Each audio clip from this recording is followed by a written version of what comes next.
Ya, assalamualaikum warahmatullahi wabarakatuh. Selamat sore.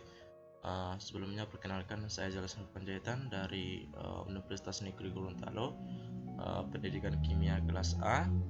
Di sini saya akan menjelaskan tentang analisis aspek STEM pada materi kimia. Nanti saya akan memberikan beberapa contoh pada pembelajaran kimia tentang bagaimana menganalisis aspek-aspek yaitu S, T, E, dan M yang berbasis pembelajaran berbasis STEM. Ini adalah video untuk menyelesaikan tugas mata kuliah pendidikan STEM. Perlu kita ketahui juga bahwa proses pembelajaran di sekolah yang guru desain itu tidak terlepas dari banyaknya pendekatan-pendekatan terbaru menyesuaikan dengan era dan berkembangnya zaman. Salah satu pendekatan yang menunjang pembelajaran abad 21 yaitu adalah pendekatan integrasi sains, teknologi, engineering, dan matematika yang disingkat sebagai STEM. Integrasi dari keempat disiplin ilmu tersebut memberikan kesempatan untuk peserta didik mendesain, mengembangkan, dan memanfaatkan teknologi, mengasah kognitifnya, manipulatif dan efektifnya, serta mengaplikasikan pengetahuan. Oleh karena itu, penerapan STEM cocok digunakan pada pembelajaran sains. Pembelajaran berbasis STEM dapat melatih siswa dalam menerapkan pengetahuannya untuk membuat desain sebagai bentuk pemecahan masalah dengan menggunakan sebuah teknologi. STEM telah banyak diterapkan dalam pembelajaran. Keadaan ini ditunjukkan dari hasil penelitian yang mengungkapkan bahwa penerapan STEM dapat meningkatkan prestasi akademik dan maupun itu non akademik peserta didik. Oleh sebab itu, penerapan STEM yang awalnya hanya bertujuan untuk meningkatkan minat peserta didik terhadap bidang STEM tersebut menjadi lebih luas. Keadaan ini muncul karena setelah diterapkan dalam pembelajaran, ternyata STEM mampu meningkatkan penguasaan pengetahuan, mengaplikasikan pengetahuan untuk memecahkan suatu masalah, serta mendorong peserta didik untuk menciptakan sesuatu yang baru.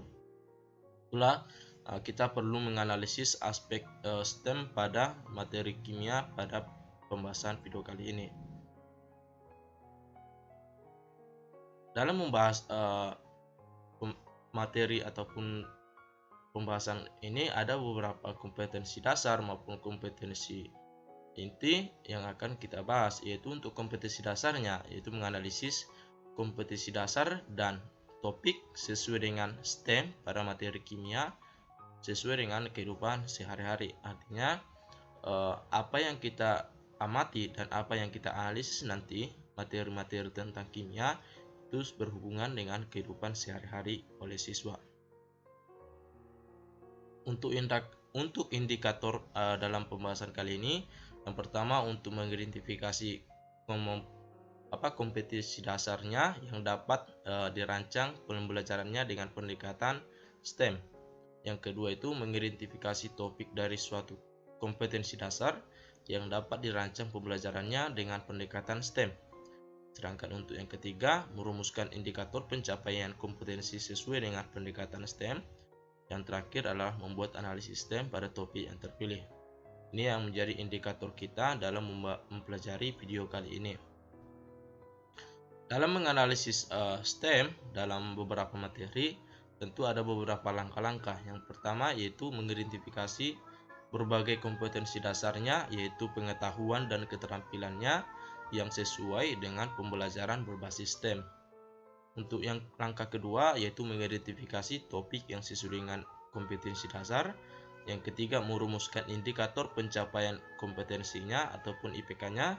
Yang terakhir adalah menganalisa STEM ataupun konsep-konsep STEM pada topik yang terpilih. Di sini saya membuat beberapa contoh pada materi kimia. Yang pertama itu yaitu pada materi electroplating. Sebagai kompetensi dasarnya, langkah pertama kita menentukan dulu kompetensi dasarnya, yaitu pengetahuan dan keterampilannya. Yang poin kompetensi dasar 36 yaitu menerapkan stokiometri reaksi redoks dan hukum Faraday untuk menghitung besaran-besaran yang terkait sel elektrolisis. Untuk poin keterampilan yaitu 46 menyajikan rancangan prosedur penyempuhan benda dari logam dengan ketebalan lapisan dan luas tertentu. Selanjutnya kita membuat langkah kedua yaitu mengidentifikasikan indikator pencapaian kompetensi ataupun IPK-nya, yaitu poin pertama mengidentifikasi masalah dalam kehidupan yang terkait dengan pelapisan logam ataupun elektroplating. Poin kedua menerapkan konsep elektrolisis pada rancangan pelapisan logam. Poin ketiga menerapkan hukum Faraday pada rancangan pelapisan logam. Yang keempat, merancang prosedur pelapisan logam dengan ketebalan lapisan dan luas tertentu. Yang kelima adalah merangkai alat sesuai dengan rancangan, yaitu sebagai produk rancangan. Yang keenam, menguji coba rancangan pelapisan benda-benda dari logam. Yang ketujuh, menganalisis data hasil uji coba pelapisan benda-benda dari logam tersebut. Yang kedelapan, menyimpulkan proses pelapisan logam berdasarkan percobaan. Yang kesembilan adalah menyempurnakan rancangan berdasarkan uji cobanya. Yang ke-10 mengkalkulasi ataupun menghitung biaya pelapisan logam. Yang terakhir menjelaskan dampak lingkungan akibat limbah pelapisan logam dan pemecahan masalahnya. Setelah kita sudah mengidentifikasi apa KD-nya, apa IPK-nya, selanjutnya kita menganalisis STEM tersebut, yaitu yang pertama kita analisis konsep STEM dalam materi elektroplating. Dalam hal ini ada 3 poin, yaitu faktual, konseptual, dan prosedural. Dalam konsep sains sebagai faktual berarti suatu logam dapat melapisi logam lain dengan cara elektrolisis. Ini yang akan kita amati pada materi elektroplating, yaitu logam dapat melapisi logam lain dengan cara elektrolisis. Sebagai konseptual ataupun pemahaman, yaitu kita harus memahami elektrolisisnya, elektroplatingnya, dan hukum Faraday-nya. Untuk prosedural, yaitu prosedur memecahkan masalah perhitungan elektroplating, prosedur melakukan elektroplating. Yang kedua, kita menganalisis konsep teknologi pada materi elektroplating, yaitu yang pertama menggunakan rangkaian alat, yaitu berbagai larutan dan logam maupun elektrode dalam proses pelapisan logam.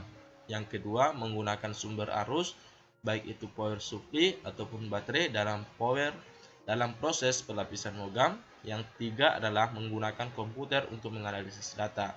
Ini yang kita amati dalam teknologi pada STEM. Yang selanjutnya kita analisis konsep engineering pada materi elektroplating, yaitu merancang prosedur pelapisan logam dengan ketebalan lapisan dan luas tertentu.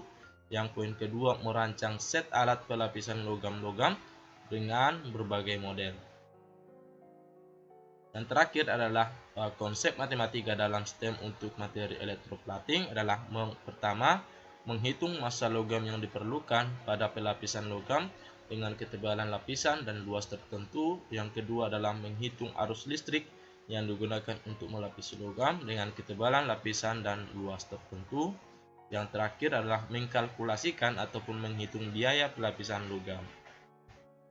Itu adalah contoh pertama pada materi kimia. Selanjutnya kita buat pada materi sifat koligatif larutan, yaitu pada penurunan titik beku larutan. Kita amati langkah pertama, yaitu mengidentifikasi kompetensi dasarnya. Pada poin 31 sebagai pengetahuan, yaitu menganalisis fenomena sifat koligatif larutan, yaitu penurunan tekanan uap jenuh, kenaikan titik didih, penurunan titik beku, dan tekanan osmosis. Yang poin keterampilan yaitu 41 menyajikan hasil penelurusan informasi tentang kegunaan prinsip alat sifat koligatif larutan dalam kehidupan sehari-hari. Selanjutnya di sini adalah mengidentifikasikan indikator pencapaian kompetensi.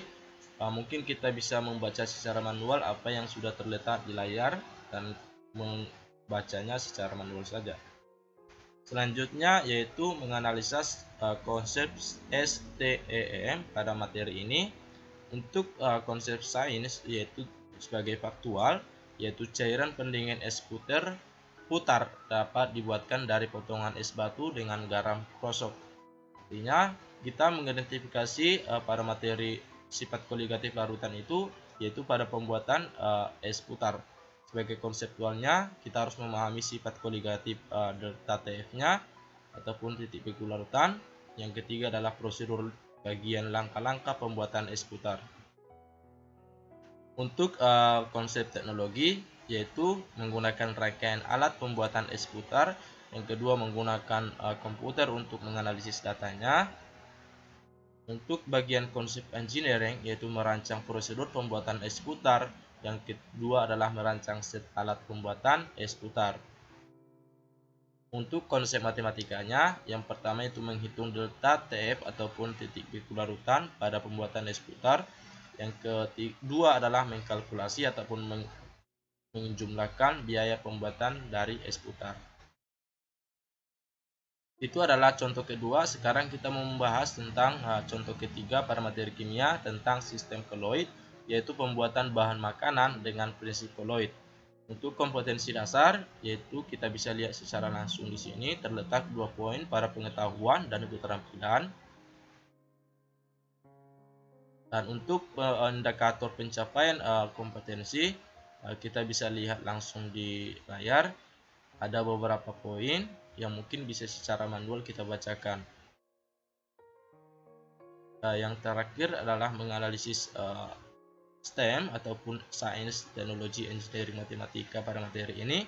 Untuk konsep faktual, yaitu bahan makanan yang termasuk ke dalam beberapa tipe ataupun jenis koloid, yaitu adalah nata dan selai, adalah merupakan makanan yang termasuk sebagai materi koloid.